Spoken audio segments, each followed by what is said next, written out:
À toi, nous t'honorons, Jésus-Christ. C'est un privilège qui est inestimable à nos cœurs, à nos yeux, de pouvoir être assis dans ta présence une fois de plus. Jésus, Jésus, Sauveur, écoute mon humble cri. Merci Jésus-Christ.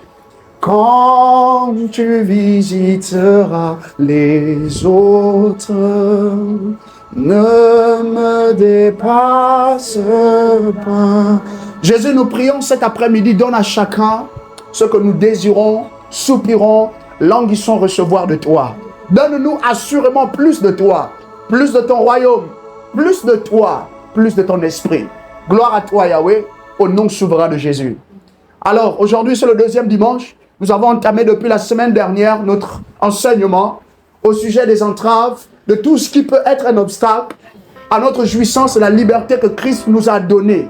Parce que dans son œuvre, il a pourvu absolument à tout.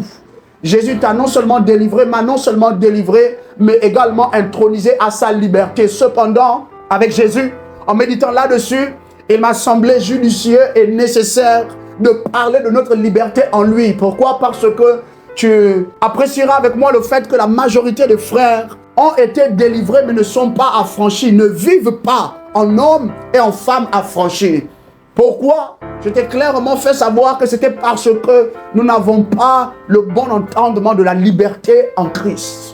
Beaucoup, nous avons simplement assumé que la liberté, c'était ce que l'on appelle être délivré. Ensuite, j'ai été racheté de l'influence de ma vie passée, l'influence de l'homme, de la femme que j'ai pu être avant, ou encore que je ne fais plus de cauchemars. Cet homme-là, cette femme-là n'apparaissent plus dans mes rêves, ne me violente plus, ne me moleste plus. Assurément, j'ai été libéré. Non.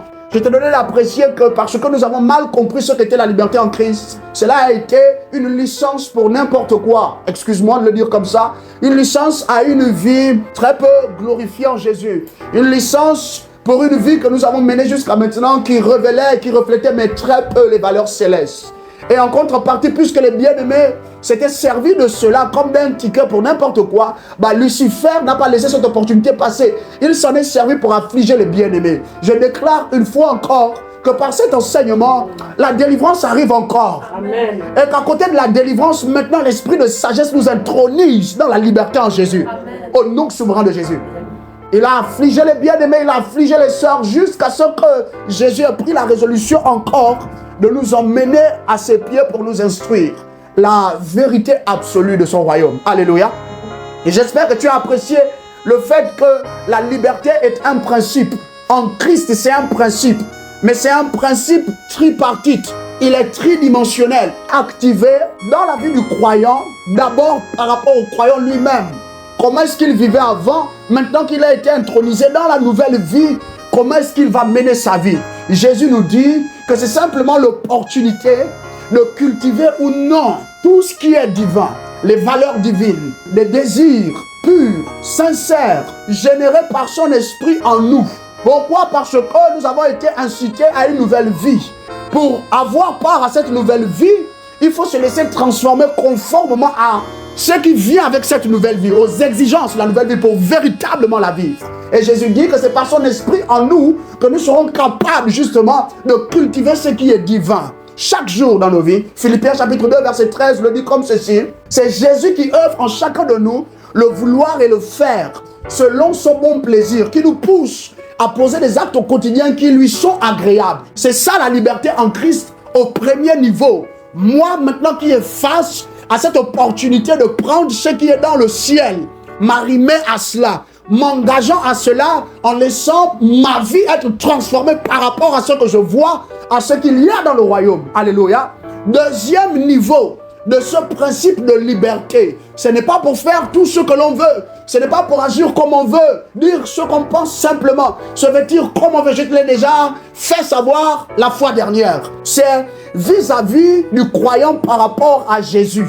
Le croyant, maintenant qu'il a adhéré au salut que Jésus lui a donné, Jésus dit que maintenant je vais prendre le temps de t'observer. Combien est-ce que tu as appris à désirer, à aimer, à préférer et aussi à adhérer aux choses qui viennent avec moi alors que tu vis encore dans ton corps? Il y a ce qu'on appelle le témoignage intérieur. Quand tu as reçu Jésus, premièrement, il te fait clairement savoir que maintenant tu es né de Christ, tu es né de nouveau. Ta vie n'est plus celle que tu étais avant. En conséquence, il te donne d'adhérer donc aux choses qui viennent premièrement, je l'avais déjà dit, avec la vie que tu as été appelé maintenant à vivre. Deuxièmement, Jésus va te donner de prendre du temps.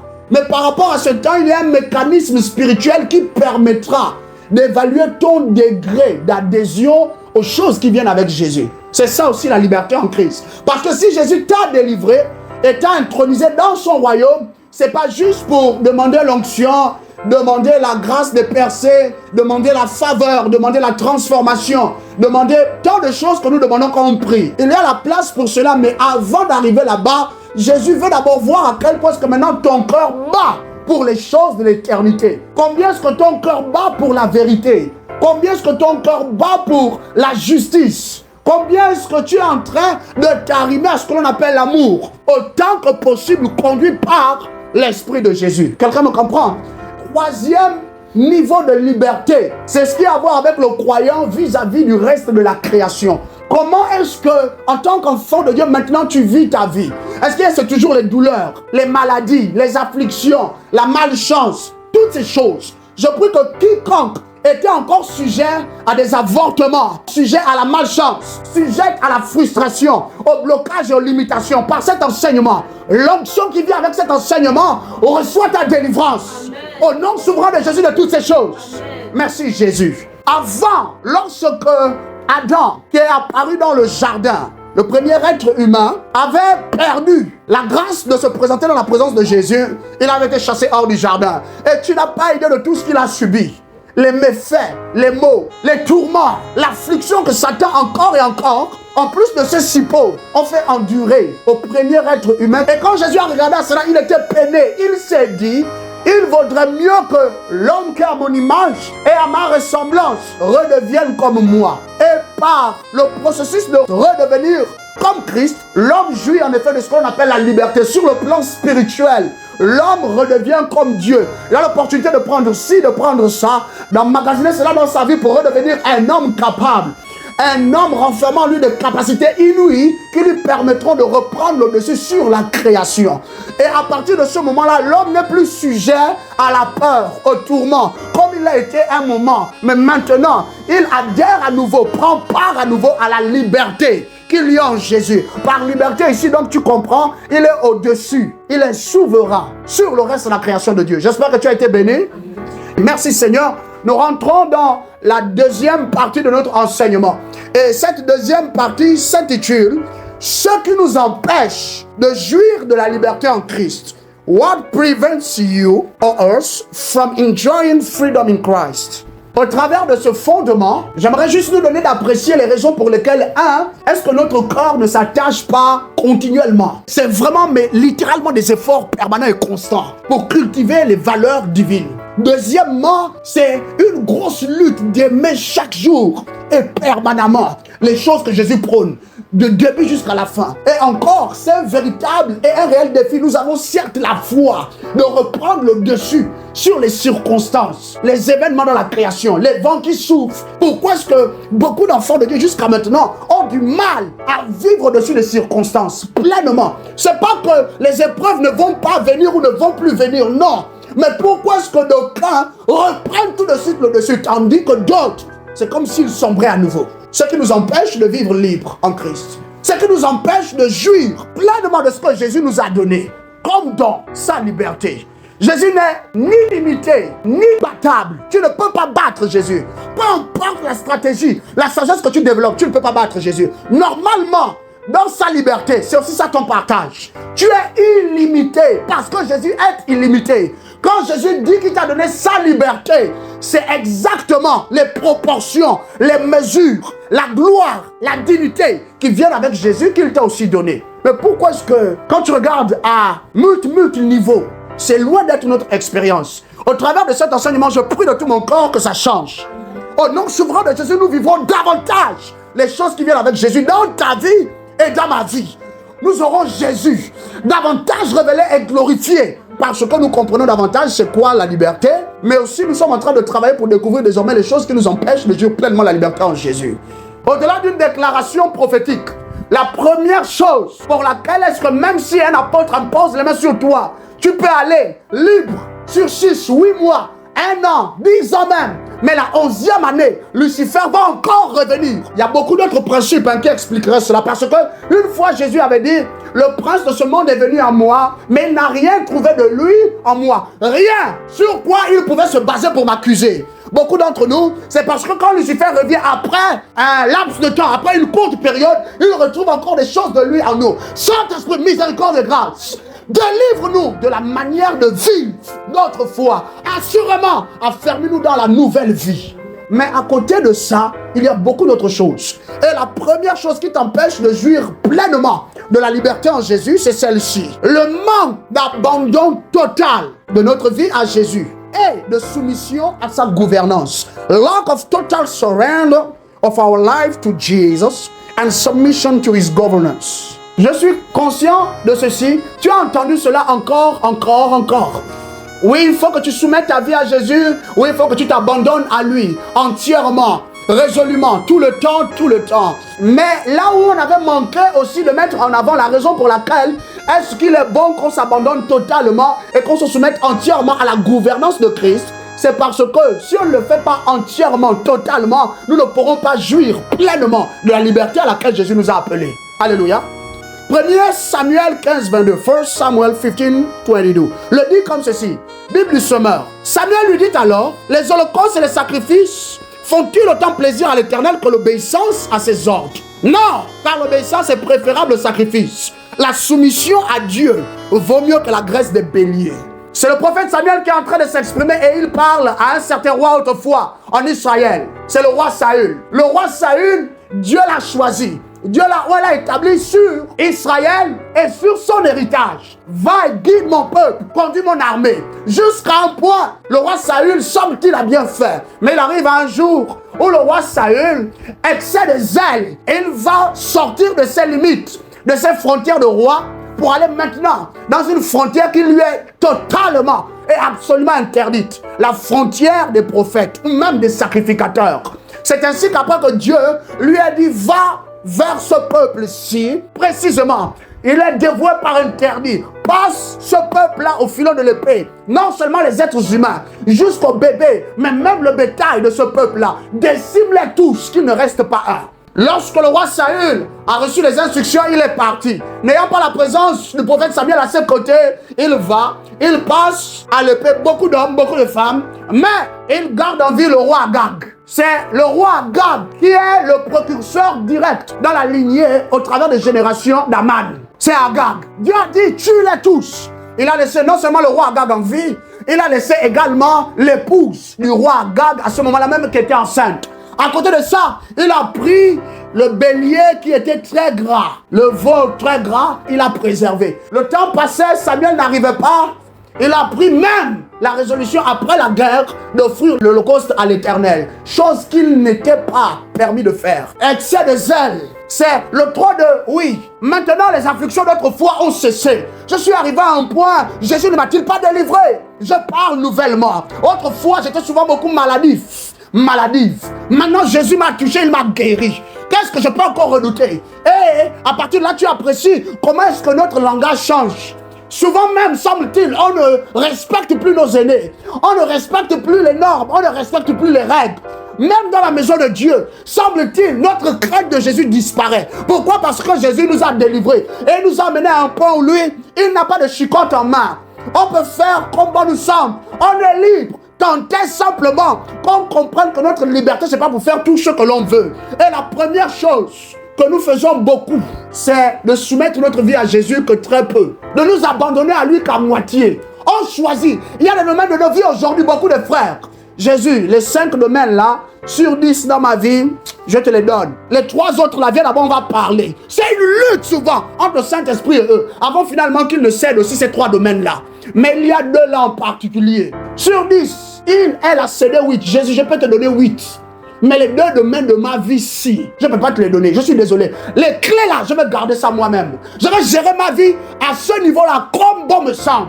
Non, tu n'auras pas interféré dedans et tu n'auras pas à dire quoi que ce soit parce que je sais ce que je fais. Tu as remarqué cela, n'est-ce pas? Juste comme le roi Saül avait agi. Malheureusement, quand le prophète Samuel arrive, il lui dit, qu'as tu fais là? Aujourd'hui, la repentance, c'est une des choses qu'on a malheureusement mêlée à j'ai fait quelque chose de mauvais, donc il faut que j'aille demander pardon à Dieu, que je dise Seigneur, je suis vraiment navré, regarde ce que j'ai fait, je suis faible dans ma chair, j'ai encore péché. Notre repentance se limite seulement à après qu'on ait insulté quelqu'un, après qu'on soit encore retourné dans les travers d'autrefois. Non. Alors qu'il y a le deuxième niveau de la repentance. Et celle-ci, c'est simplement maintenant arrimer notre vie le plus que possible avec Jésus, au travers de chaque opportunité qui nous sont données de vivre, au travers de chaque ordre que l'on reçoit, chaque instruction qu'il nous donne.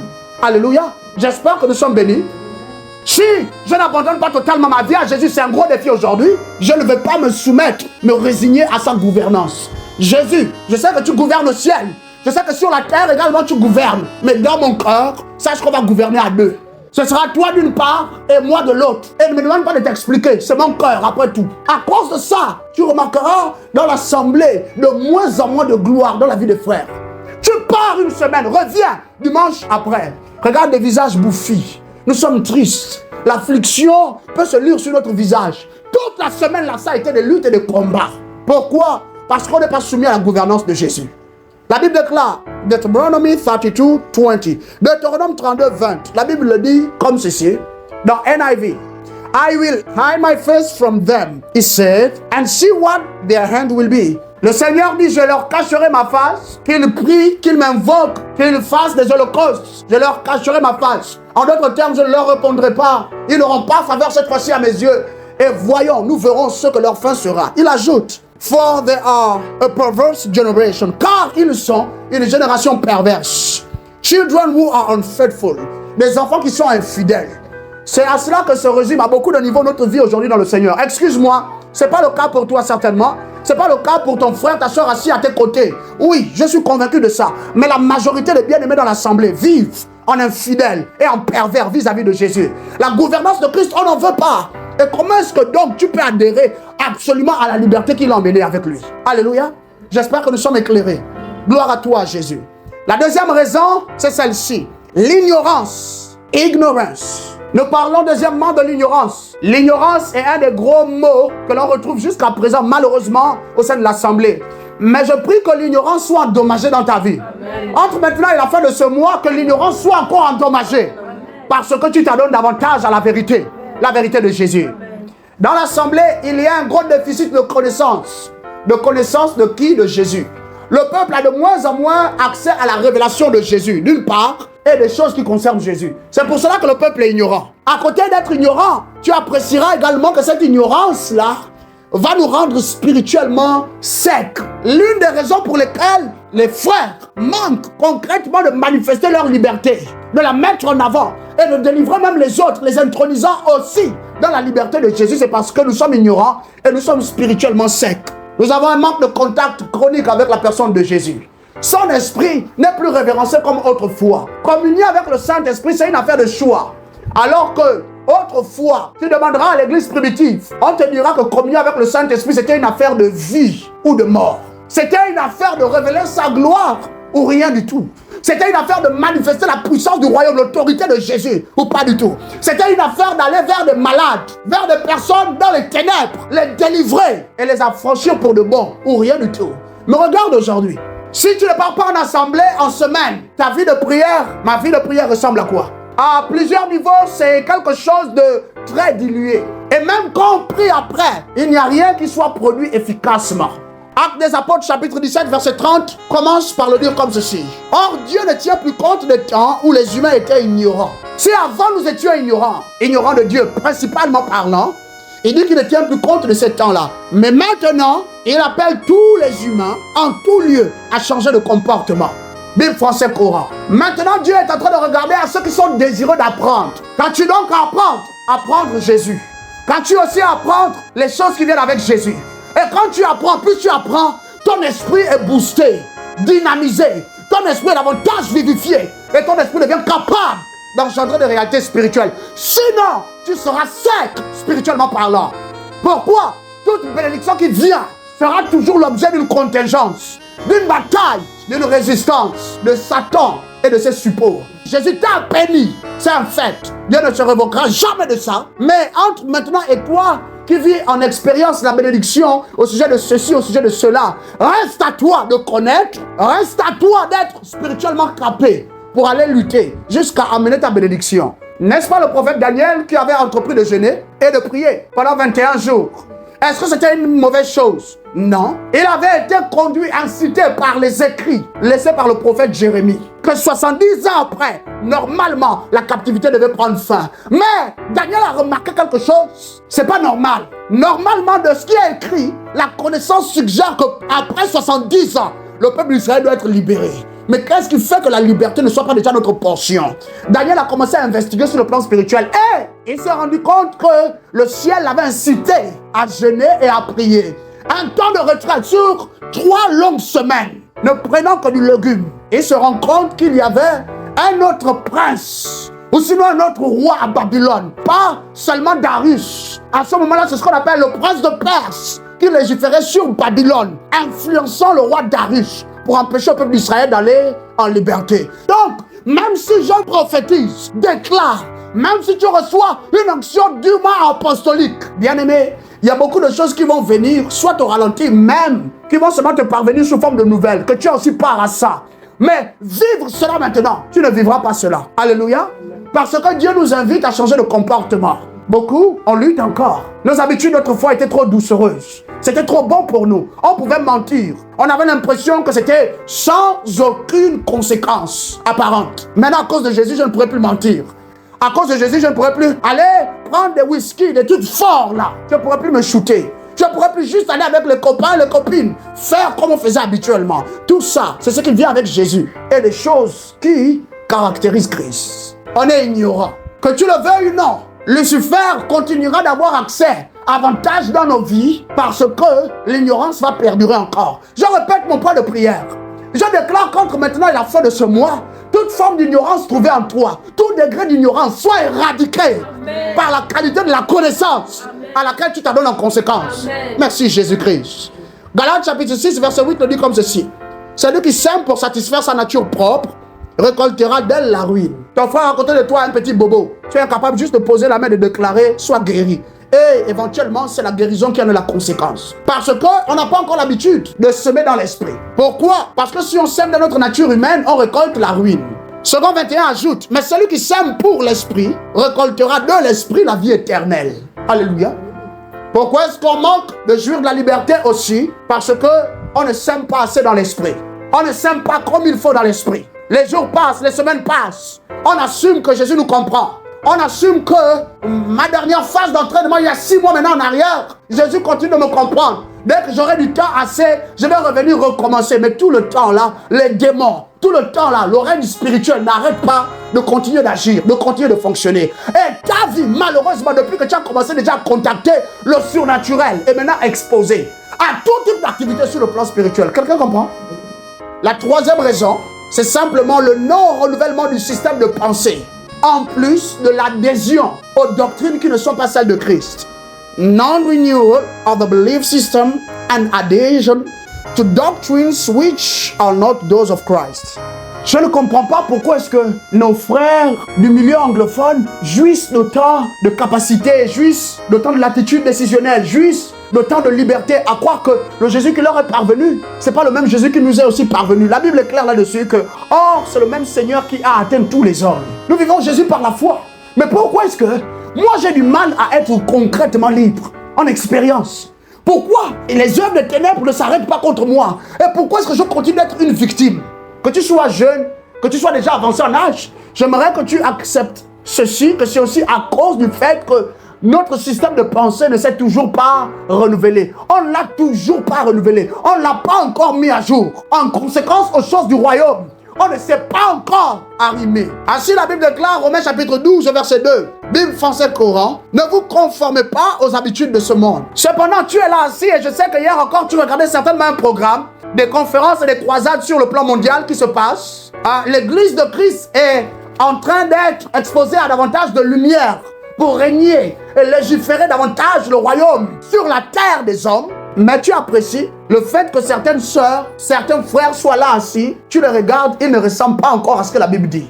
Quand on parle d'un saint, d'un bien-aimé en Christ, ce qu'ils sont jusqu'à présent, ce n'est pas encore ça, ce que la Bible met en avant.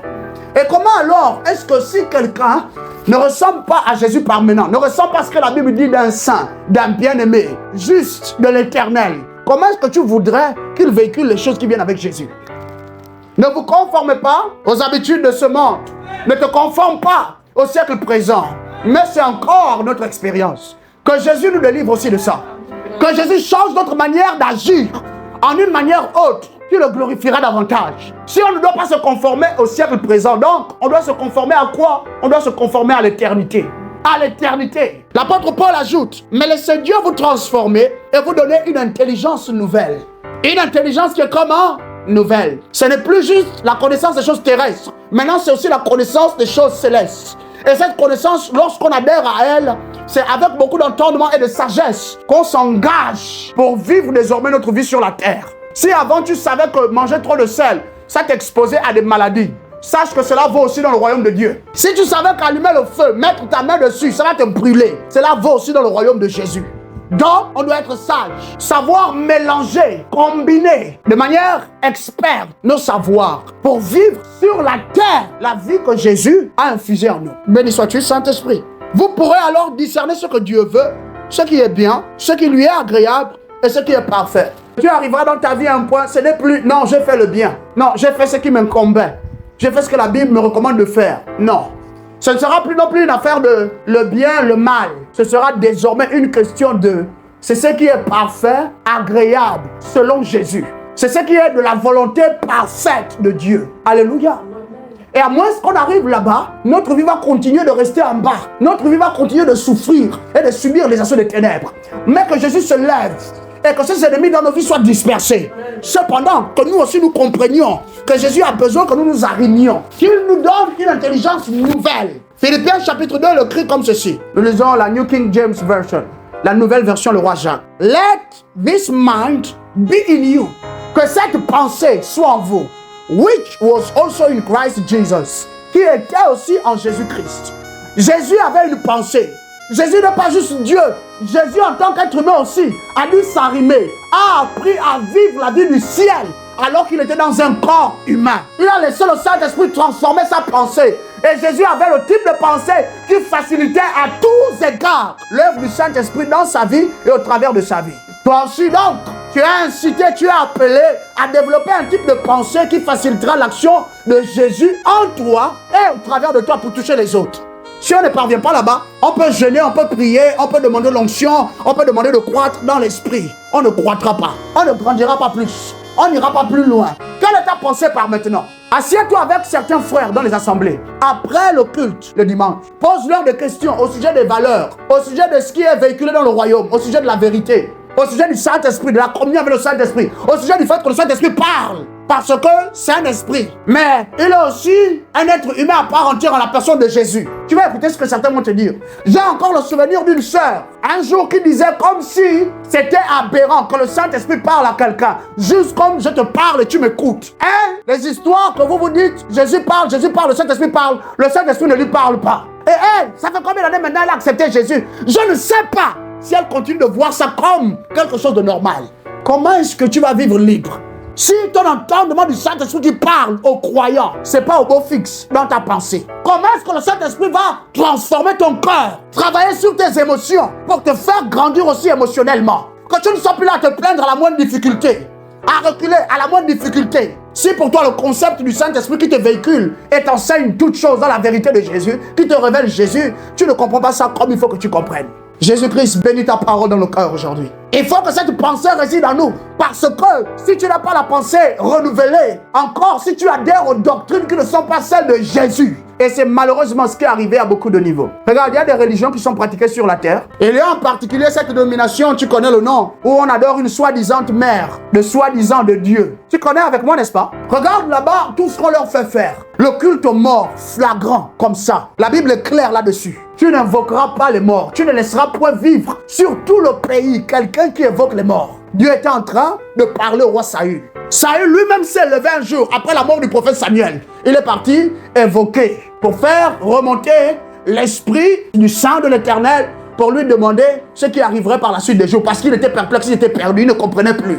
Regarde la majorité des choses qu'on fait faire aux gens. Un jour, j'ai regardé un documentaire en Afrique du Sud. Là-bas, un soi-disant homme de Dieu dit aux fidèles qu'il faut qu'ils broutent la pelouse pour avoir accès à la délivrance. Ce sont des choses qui viennent et auxquelles le peuple adhère parce qu'il n'a pas adhéré aux doctrines de Christ. Ça, c'est encore un autre gros défi au sein de l'Assemblée de Jésus. Une autre fois, c'était de nuit, alors que j'étais en train de lire, et soudain, c'est une notification. Quand je vais checker sur la notif, c'est un soi-disant apôtre, toujours en Afrique du Sud, qui, lorsqu'il a le temps de retraite, selon lui, il ne se met d'un côté qu'avec toutes les sœurs dans l'Assemblée, voilà, qui, selon lui, ont besoin d'intervention divine dans leur vie.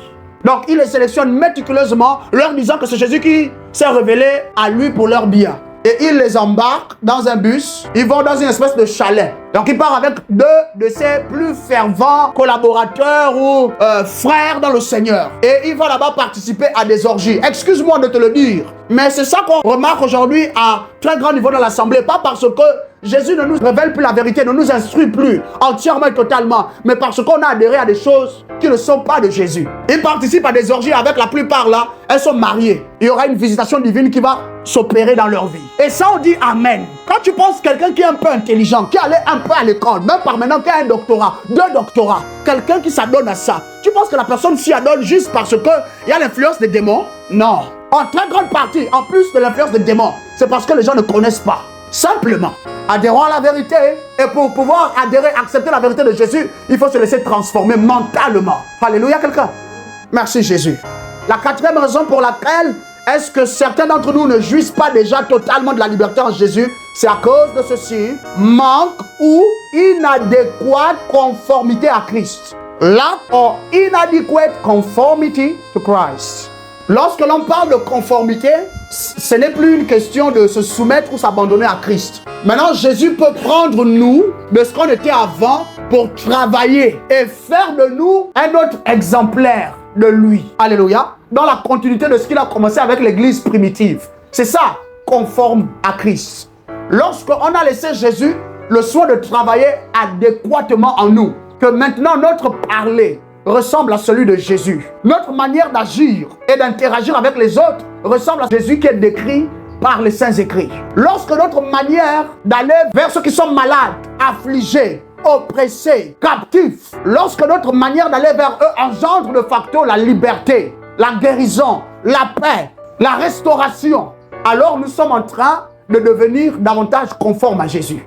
Mais il y a des proportions jusqu'à maintenant, lorsque tu apprécies ce que tu regardes dans l'assemblée, et il y a une mesure de gloire qu'on n'a toujours pas pu révéler jusqu'à maintenant. C'est pas parce que le Saint-Esprit ne veut pas qu'on la révèle déjà, ou même il ne veut simplement pas qu'on la révèle. Non, normalement l'église de Jésus doit finir plus glorieuse que comment est-ce qu'elle a commencé sur la terre. Et c'est notre portion, et je prie que notre génération ne n'échouera pas. En matière de Jésus, la génération de ceux qui ont le même âge que moi, et au son de ma voix, je te déclare, comme je déclare à ma vie, nous ne n'échouerons pas. Nous serons plus glorieux que l'église primitive. C'est le désir de Jésus. Cependant, cela passe par notre totale, adéquate conformité à Christ. On aura été bien, totalement façonné, totalement identique à Jésus en toutes choses.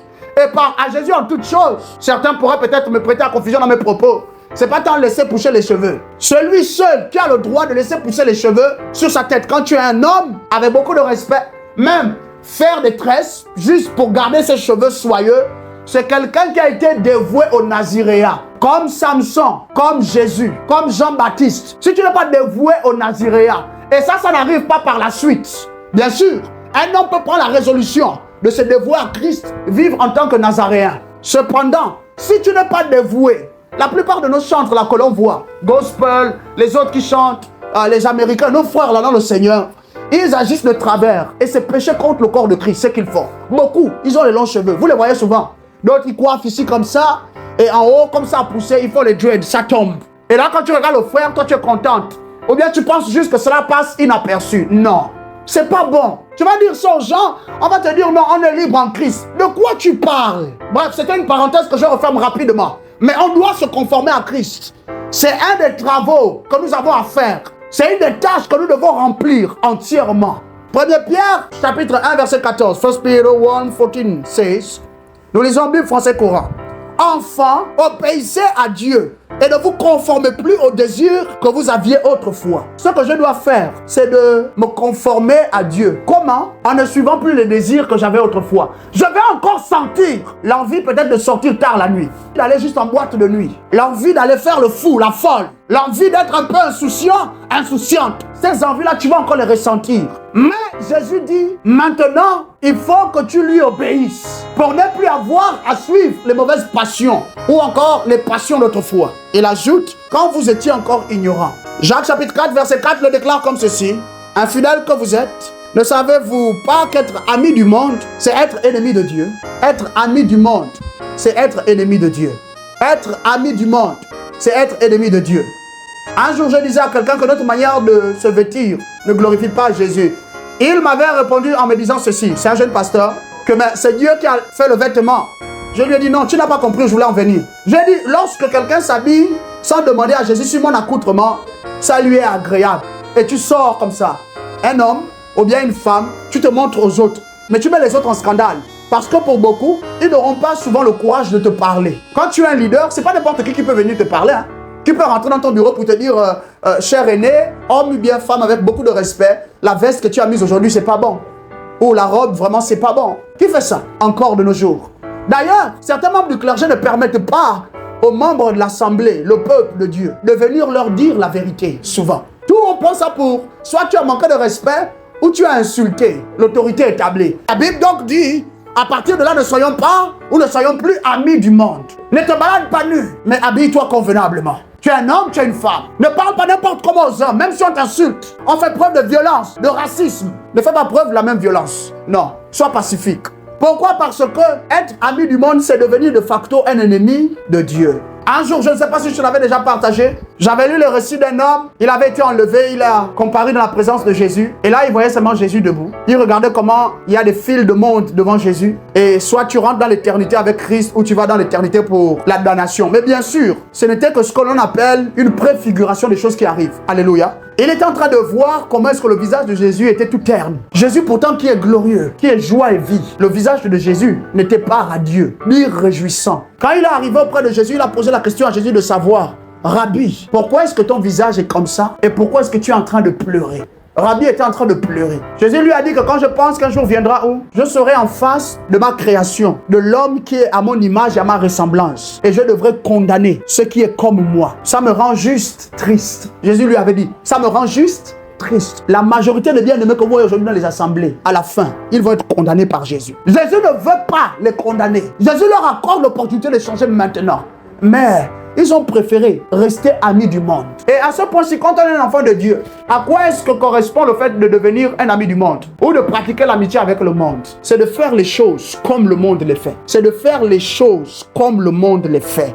Tu vas dire à une sœur aujourd'hui, le make-up, ça ne te sert à rien. Strictement à rien. Même délicatement, ça ne te sert à rien. Elle va rétorquer en te disant qu'elle se fait belle pour Jésus. Toi, c'est même pas la catégorie de blasphème. Pour de vrai, tu es en train d'insulter Jésus. Tu ne t'en rends pas compte. Et même quand tu t'en rends compte, parce que quand Jésus t'a fait, il n'a pas pris make-up pour mettre ça sur toi. Quand tu es apparu, la première femme qui est apparue sur la terre dans le jardin d'Éden, elle n'utilisait pas poudre. C'est quand elle aussi elle a connu la déception, la tromperie de Satan et qu'elle était tombée en défaillance avec son époux. C'est là maintenant que ses habitudes ont changé. Tous les matins là, avant le jour où elle a mangé la pomme, elle se levait, elle se rinçait simplement le visage. Elle était belle, plaisante à son époux, plaisante à Christ.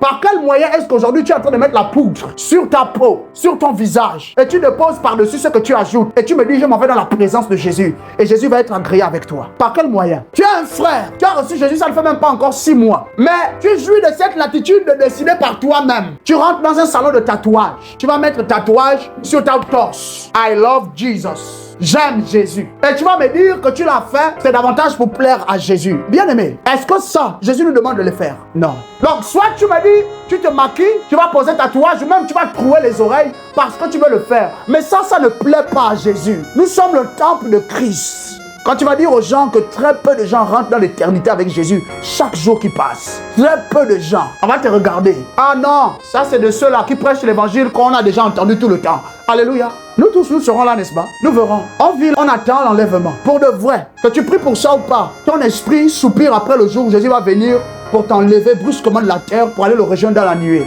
Merci Jésus. Si tu ne veux plus continuer de vivre seulement à moitié les choses que Jésus a mises à disposition pour toi, sache aussi donc qu'il faut que tu te donnes complètement à la transformation pour devenir comme Jésus. Parce que si la création s'incline au son de sa voix, si la création obéit à ses ordres, la création, que ce soit les choses invisibles, les choses visibles, pour que toi aussi la création t'obéisse de la sorte, c'est pas juste parce que Dieu est en toi, mais c'est parce que tu deviens et tu révèles Dieu au fur et à mesure que tu te lèves. Alléluia. Merci Jésus-Christ. Cinquième et avant-dernière raison pour laquelle est-ce que souvent on est limité dans notre jouissance de la liberté en Christ. C'est à cause de ceci simplement, l'incapacité spirituelle ou une mauvaise relation aux principes et exigences qui gouvernent la nouvelle vie. Spiritual incapacity. Très rapidement, je te les donne comme ça en dernier pour finir avec notre temps. Une autre des raisons pour lesquelles est-ce que toi et moi, malheureusement, bien que nous prions, bien que nous fassions tout ce que nous pouvons faire aujourd'hui, pourquoi est-ce que nous ne pouvons pas jouir concrètement de cette liberté? Sur le plan spirituel, même sur le plan humain. Simplement parce que nous sommes spirituellement incapables. Nous sommes incapables de produire les réalités célestes. Ou encore, c'est des faiblesses. Sur le plan spirituel, quand on est faible, on ne peut pas avoir accès à tout ce qui est pour nous. Même si c'est écrit. Par maintenant, tu as lu Jérémie 29, 11. Tu connais les projets que Dieu a pour toi. Mais combien vivent en expérience le bonheur, la paix, vivent avec l'assurance d'un futur glorieux et radieux au fur et à mesure qu'ils avancent dans la vie. Pourtant, ça a été écrit avant que toi et moi, nous ne naissions, n'est-ce pas? Bien de milliers d'années même avant que Jésus ne se fasse un corps pour arriver au milieu des hommes. C'est écrit, la proportion est dans la Bible. Mais combien, juste cette proportion chaque jour, manque de capacité, de fourniture sur le plan spirituel. Ils sont faibles. Et plus tu es faible, ou si tu restes faible, tu ne pourras pas jouir de tout ce qui vient avec ce que Jésus t'a donné, ce que Jésus a mis à disposition pour toi. C'est une des raisons pour lesquelles nous sommes encouragés à jeûner, mais à jeûner avec compréhension.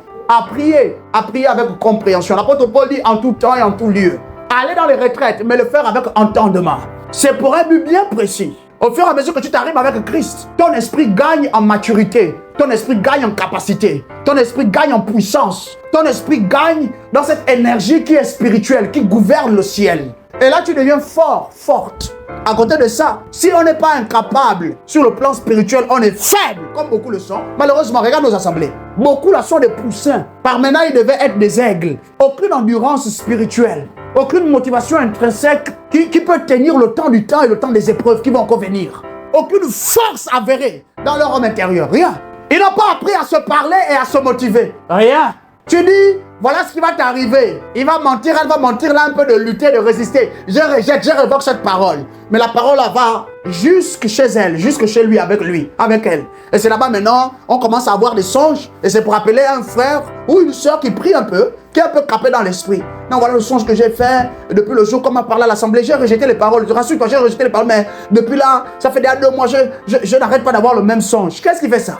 Incapacité spirituelle. Et si on n'est pas incapable spirituel, l'autre raison, dans le même lot, c'est qu'on est en très mauvaise relation avec les principes ou encore les exigences qui gouvernent la nouvelle vie. La vie en Christ, oui, c'est beau, c'est bon. Mais c'est beau et c'est bon aussi longtemps qu'on fait comme on veut. Aussi longtemps qu'on se permet ce qu'on veut se permettre. Aussi longtemps que Jésus ne nous apparaît pas pour nous dire que ce que tu fais à ce point-là, c'est mauvais. Arrête ça. Aussi longtemps que tu n'entends pas un frère comme moi, celle qui est assise à tes côtés, ou bien celle qui est assise plus loin, écoute, ce que tu fais, c'est pas bon. Jésus n'est pas glorifié dans la vie que tu mènes. Aussi longtemps qu'on n'arrive pas là-bas, la vie en Christ, c'est super, c'est sucré, c'est doux. Mais une fois que Jésus tombe, il dit arrête de faire ce que tu fais. La vie en Christ, c'est plus bien. Aussi longtemps qu'on manquera d'être dans une étroite relation aussi avec le principe céleste, tu ne pourras jamais adhérer entièrement à la liberté de Jésus. Jamais. C'est ainsi que Psaume 82, verset 5 à 7 le dit. Psalm 82, 5 to 7. Lisons BDS. Mais ils ne comprennent rien. Ils ne savent rien. Ils errent dans les ténèbres. En conséquence, les fondements du pays en sont ébranlés. Ok, peut-être on parle de tout le monde, généralement parlant. La lecture nous incite à continuer. Verset 6. J'avais dit, c'est Jésus qui dit, hein. C'est pas juste un prophète, c'est pas juste un homme. Vous êtes des dieux, des majuscules, et le reste des lettres minuscules. Oui, vous tous, vous êtes des fils du Très-Haut. Toi et moi, nous avons adhéré à Jésus. Maintenant, on vit pour Christ. Et on vit par Christ. Donc, nous sommes maintenant les fils de son royaume. Fils légitimes, par le sang, par le sacrifice. Mais regarde comment est-ce qu'on vit. Regarde ce qui nous arrive. À cause de nous, nos quartiers, nos villes sont mis souvent à feu et à sang. C'est à cause de nous, hein. Nous qui avons la verge de gouvernance, le sceptre de royauté. Sur le plan spirituel, c'est nous qui avons reçu le droit de légiférer la gouvernance et l'autorité de Christ sur la terre des hommes. Pour que les choses se fassent sur la terre, dans nos communautés, dans nos quartiers, dans nos pays, comme c'est au ciel. Tu te souviens, n'est-ce pas, Matthieu 6? Gloire à toi, précieux Jésus.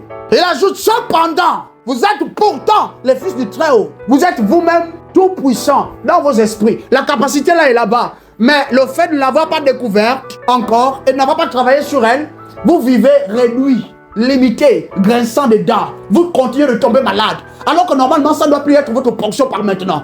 Je me souviendrai toujours, un jour, le serviteur de Dieu, le Père, David Oyedepo avait dit, il avait pour habitude d'être affligé par le rhume. Et quand cet état grippal là tombait sur lui, c'était comme ça seulement, sur plusieurs semaines, souvent même des mois entiers, avant que finalement ça ne sèche. Jusqu'à la prochaine fois encore quand ça arrivait. Et au fur et à mesure qu'il prêchait dans l'esprit, il avait accès à des vérités spirituelles. Un jour, une colère sainte l'a simplement envahi. Alors qu'il se retrouvait encore déjà en train d'éternuer, éternuer. Et même, il était en train de nettoyer l'assemblée avec les membres qui sont responsables de le faire. Alléluia. Ce jour-là, il s'est tenu sur les promesses de Christ. Et il a dit, plus jamais, je vais encore attraper une grippe. Je vais attraper même encore une migraine. Plus jamais. Aujourd'hui, c'est la dernière fois. Quand c'est parti, la bien-aimée, jusqu'à maintenant. La fois où j'avais entendu ça il y a 4 ans en arrière, ça faisait déjà 40 ans, quand il donnait le témoignage. Donc, depuis le moment où il l'avait dit, jusqu'au moment où il donnait ce témoignage-là à toute l'assemblée, ça faisait déjà 40 ans. Même simple migraine, il n'a plus attrapé. Mais là, la majorité des bien-aimés. Tout ça pourquoi? Plus juste parce qu'il y a les démons, mais parce qu'ils n'ont pas adhéré à la nouvelle vie. Maintenant, ce qui est, c'est que c'est comme un membre en trop qui est en train de se former là où il y a un autre membre qui aurait maintenant par ce temps dû être amputé pour que le nouveau membre pousse et croisse convenablement.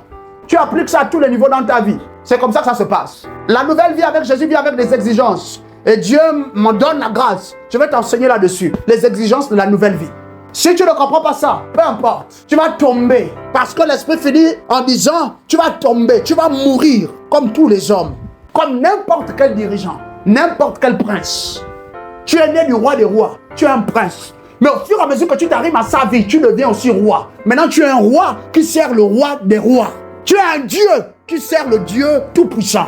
Duquel t'est dérivé ta puissance, tes capacités. Tout ce que tu peux faire sur la terre te vient de lui. C'est ce que nous sommes devenus. Mais pourtant, beaucoup meurent. Regarde comment ça se passe. C'est dans la maison de la majorité des frères et des sœurs dans le Seigneur que Lucifer est parti établir son QG. Là-bas, c'est des campagnes. Quand Lucifer commence à sonner sa cloche, 3 mois, c'est les palus, en vague. Quand ça prend le père, ça finit chez le père, ça prend la mère. Elle-même qui est une femme de prière pourtant, une femme de feu. D'après ce que j'ai entendu. Et quand ça finit, ça va sur le premier-né. Après le premier-né, ça va sur le deuxième, le troisième, le quatrième, et ainsi de suite. Quand on finit avec la vague du palu, c'est une autre épidémie. Même ceux qui avaient déjà eu la rougeole. La rougeole, c'est une épidémie, tu l'as seulement une seule fois. Quand tu l'attrapes et que tu en es guéri, tu ne vas plus jamais l'attraper. Mais eux, dans leur maison, c'est déjà peut-être la 10e fois que le père attrape la rougeole. Et ça ne s'arrête pas. Mais pourtant, ce sont des gens qui s'adonnent à la prière, qui ont Jésus dans leur vie. La maladie, c'est chez eux. La malchance, c'est dans leur maison. La poisse, comme on dit au quartier, c'est avec eux. Même à l'école, c'est jusqu'à ce point que Satan agit dans leur vie.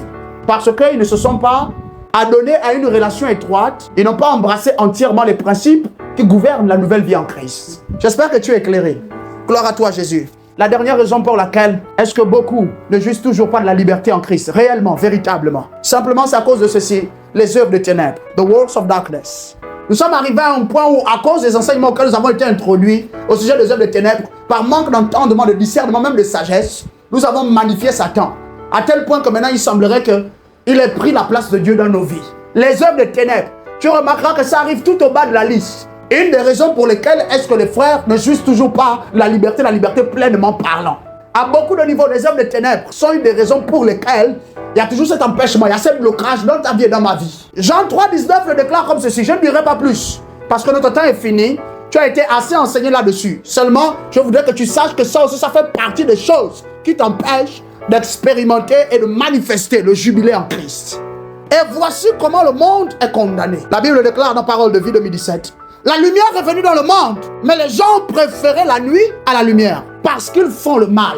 Maintenant, tu comprends qu'une des raisons pour lesquelles est-ce qu'il y a toujours ces empêchements dans ta vie. Et là, il y a cet enseignement, Matthieu chapitre 10, verset 36, car l'homme aura pour ennemi les gens de sa maison. C'est de là que ça vient. Si maintenant, depuis que tu as reçu Jésus, les choses ne sont toujours pas stables, fermes, c'est à cause aussi de la méchanceté des hommes qui ont préféré les ténèbres, la nuit, à la lumière. Parce qu'ils font le mal. Celui qui fait le bien ne choisira jamais d'aimer la nuit. Jamais ne choisira d'aimer les ténèbres. Mais il y a beaucoup d'hommes autour de toi et de moi qui préfèrent la nuit, qui préfèrent les ténèbres. Pourquoi? Parce qu'ils font le mal. C'est ça ce que je te dis, n'est-ce pas? Parce qu'ils font le mal. Tout le monde ne peut pas être ton ami. Tu ne connais pas tout le monde. Et même quand tu viens connaître les gens, jusque dans quelle proportion tu les connais? À la place de l'esprit, j'entends dire, combien de cœurs des hommes le Saint-Esprit t'a révélé jusqu'à maintenant? Tu connais les motivations des cœurs des hommes, les désirs qui les habitent intrinsèquement. Tu connais la place qu'occupe l'argent dans leur cœur. Dire quand ils pensent à l'argent, tu sais ce sur quoi ils méditent par la suite? Je serais prêt à faire n'importe quoi, tout ce qu'il faut, même tuer quelqu'un s'il le faut. Même mon premier enfant, pour avoir plus d'argent. Et parce que ça s'habite dans le cœur des hommes, ils sont motivés simplement à faire le mal. Et ce sont les gens qui n'agissent que pendant les ténèbres, pendant qu'il fait sombre. Je prie pour toi. Quiconque ici est devenu la cible continuelle et permanente des œuvres de ténèbres, des œuvres de la nuit, au clair de lune, par un homme, une femme que tu connais, par un homme, une femme que tu ne connais pas, mais qui a été engagé contre toi, à ton insu, je commande qu'à partir d'aujourd'hui, par le sang de Jésus, leurs œuvres contre toi soient frustrées. Amen. Frustrées permanemment. Qu'elles soient toutes frustrées au nom souverain de Jésus. Je commande aussi ceci, que tout ce qu'ils ont médité contre toi devient un feu dévorant dans leur vie. Amen. Commence à les dévorer. Amen. Au nom de Jésus. Amen. Alléluia.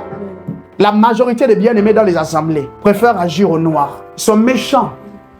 Et ils sont des instruments de sorcellerie, de destruction entre les mains de Satan. Et laisse-moi aussi déjà te le dire, ils ont reçu le baptême de l'Esprit le même jour que toi. Souviens-toi, la veille là, de prière, au dernier jour du programme de retraite là, le baptême de l'Esprit vous avez été accordé à vous tous. Ils étaient aussi là. Et ils parlent et prient en langue. Ce sont même souvent ceux qui te tiennent par la main. Quand on vous dit maintenant, tiens la main d'un voisin, priez en groupe. Ils préfèrent agir au noir. Que Dieu nous les révèle. Simplement que Dieu nous les révèle. Et qu'avec la révélation qui viendra, nous parvienne également la mesure de sagesse qu'il faut pour apprendre par la suite à vivre avec eux. Merci Jésus. C'est ainsi que la Bible dit pour finir, 1 Jean chapitre 3 verset 8, 1 John 3:8, celui qui pratique le péché est du diable, car le diable pêche dès le commencement. Or, c'est pour détruire les œuvres du diable, d'autres versions de la Bible disent les œuvres de ténèbres, que le Fils de Dieu est apparu. Jésus est apparu, n'est-ce pas? Il a fait son travail. Jésus a passé le bâton. Il n'est pas rentré dans l'éternité avec le bâton. Le sceptre de la royauté, il te l'a donné. Donc, c'est à toi de continuer de pérenniser l'œuvre de Jésus. Détruire aussi les œuvres de ténèbres. Quelqu'un me comprend? Pourquoi? Parce que les œuvres de ténèbres, en fait, militent contre toi, contre ta liberté en Christ. J'espère que tu auras été béni aujourd'hui encore. Élève ta voix et rends grâce à Jésus simplement. Merci Père. Gloire à toi, nous te bénissons. Merci Yahweh pour ton peuple. Merci pour les frères. Merci pour l'enrichissement. L'enrichissement, l'enrichissement. Merci surtout pour ta parole. Merci Père éternel parce que nous ne désirons pas aller auprès d'un autre, mais nous désirons rester là à tes pieds Jésus, pour apprendre de toi. Comme Marie avait choisi la bonne part, rester là à tes pieds, rester à tes pieds, patiemment, pertinemment, pour recevoir de toi Jésus. Merci pour ce que tu avais choisi, venir recevoir ta parole, ces instructions également, mais Seigneur, la vérité de ton royaume qui nous éclaire, pour nous affermir davantage et nous donner davantage de jouir désormais de ta liberté. La liberté à laquelle tu nous as appelés sur le plan spirituel, sur le plan médical. Notre santé désormais sera au beau fixe parce que nous apprenons désormais les choses que nous devons faire davantage pour jouir et vivre. Seigneur, ce que tu as pourvu pour nous. Nous te bénissons. Nous te bénissons, nous te bénissons pour la grâce et l'affermissement en ceci également que nous avons écouté aujourd'hui. Sois béni, précieux Jésus. Nous te magnifions, nous t'exaltons. Au nom souverain de Jésus, nous avons prié. Alors que tu m'as écouté aujourd'hui, je prie que cette parole arrive dans ta vie pour te tamiser. Séparer de ta vie ce qui est mauvais de ce qui est bon. Arrive dans ta vie également comme la rosée du ciel pour arroser toute bonne semaille. Que ta vie commence à produire davantage de bons fruits. Au nom souverain de Jésus, je prie que tu sois affermi dans ces vérités. En cette semaine aussi qui vient, je prie que tu restes béni. Pour ceux qui reprennent les activités, va et prospère davantage. Prospère encore plus. Professionnellement parlant, prospère. Spirituellement parlant, prospère. Prospère dans tes rapports avec les autres. Prospère au sein de ta propre famille. Prospère à tous égards. Comme ton âme ne cesse de prospérer. Jésus-Christ, je prie que tu les bénisses.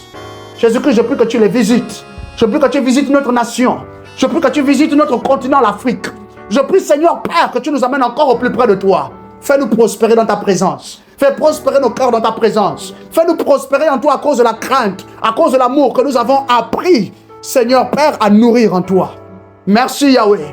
Préserve-les, préserve leurs bien-aimés, préserve le fruit de leurs entrailles, préserve leurs économies, préserve, Seigneur Père, les œuvres de leurs mains, pour ta gloire. Au nom souverain de Jésus, nous avons prié. Amen, amen et amen. Partageons la grâce, je te prie. Que la grâce de notre Seigneur Jésus-Christ, l'amour de Dieu le Père et la douce communion du Saint-Esprit soient avec nous de maintenant et à jamais. Amen. Surely, goodness and mercy shall follow me all the days of my life, and I shall dwell in the house of the Lord now and henceforth. Amen, amen and amen. Je prie que Jésus continue de s'intensifier dans ta vie. Amen. Je prie que ton corps continue de le révéler. Amen. Je prie que sa présence en toi continue de devenir quelque chose de plus lourd. Amen. Au nom souverain de Jésus, transformant les hommes, amen, impactant des vies, amen, bénissant des lieux. Amen. Au nom souverain de Jésus. Amen.